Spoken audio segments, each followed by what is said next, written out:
Baik, terima kasih Pak. Selamat siang.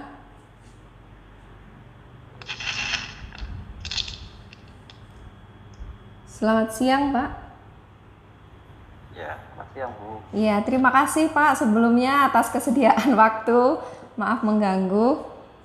Baik, bisa saya mulai Pak ya? Ya, silakan. Iya, terima kasih Pak. Untuk daftar pertanyaan yang pertama Pak berkaitan dengan model pendekatan pembelajaran inovatif berbasis STEAM. Nah, berdasarkan pengalaman dan pengamatan Bapak, apakah guru-guru SMP di Kabupaten Pulang Pisau sudah menerapkan pendekatan pembelajaran inovatif berbasis STEAM? Silahkan Bapak. Iya, terima kasih. Berdasarkan yang saya tahu, justru saya sendiri baru mendengar istilah ini, Bu, ya. Iya, oh iya.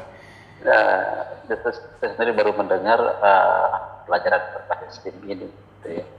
Nah, jadi, tetapi kalau saya membaca-baca, ya, kayak sepertinya ini kan hampir sama dengan pendekatan yang menggunakan saintifik itu. Iya, iya, Sama dengan pendekatan berbasis saintifik atau keilmuan itu, ya. Nah, seharusnya gitu ya, karena itu hampir sama dengan itu, seharusnya karena Bapak Ibu guru di Kabupaten Pulang Pisau sudah menggunakan kurikulum 13 kan, kurikulum 2013 tadi ya, bahwa semua Bapak Ibu guru ya seharusnya sudah menggunakan pendekatan itu gitu. Walaupun saya yakin mungkin tidak semua guru itu sudah tahu yang ini istilah pembelajaran inovatif yang STEAM ini, tetapi untuk pendekatan saintifik mereka sudah tahu gitu ya, sudah tahu dan sudah menerapkan itu. Baik, untuk pertanyaan selanjutnya Pak nih, adakah kendala yang berarti bagi guru-guru tersebut, terutama di Pulang Pisau, pada ruang lingkup SMP untuk menerapkan pola pembelajaran inovatif Pak? Jadi inovatif di sini menggunakan media atau bahan ajar yang menggunakan teknologi, misalnya menampilkan PPT, slide PPT, menggunakan infocus, kemudian menggunakan tayangan video sebagai bahan ajar di kelas, seperti itu. Menurut pengamatan Bapak, apakah guru-guru di SMP Pulang Pisau ini sudah menerapkan yang seperti itu? Silakan Bapak. Ya, menurut yang saya amati hampir belum semua ya, masih banyak ya yang belum gitu ya. Mungkin ada beberapa guru di beberapa sekolah mungkin sudah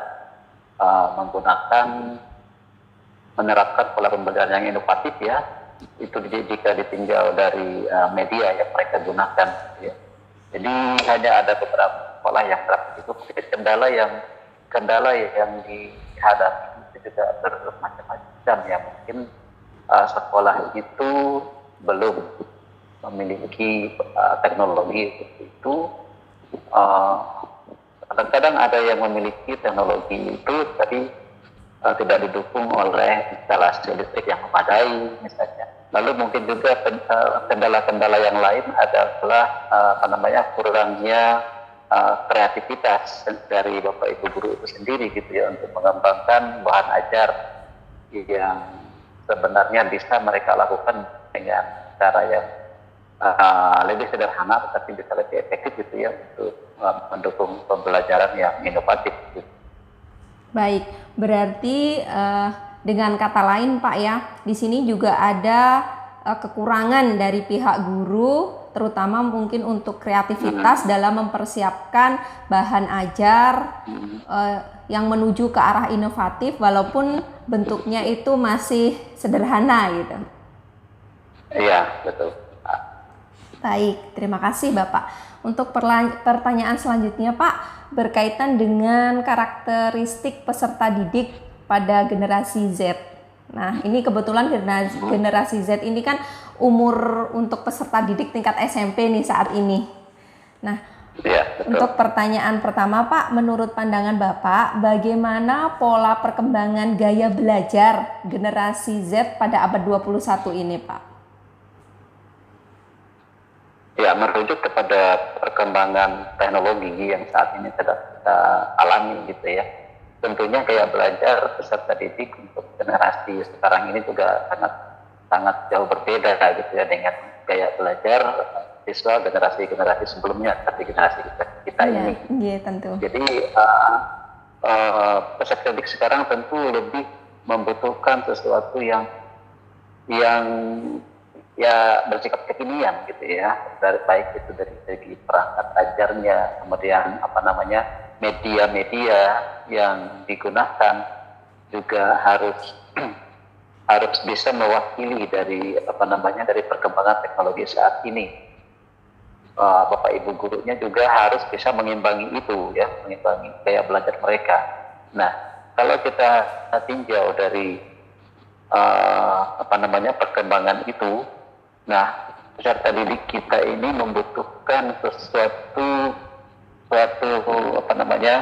pembelajaran yang dapat mengakomodasi minat dan keterampilan mereka, tingkat keterampilan mereka atau gaya belajar mereka. Jadi tidak bisa dibuat secara pukul rata gitu, gaya pembelajaran yang satu untuk seluruh peserta didik gitu ya.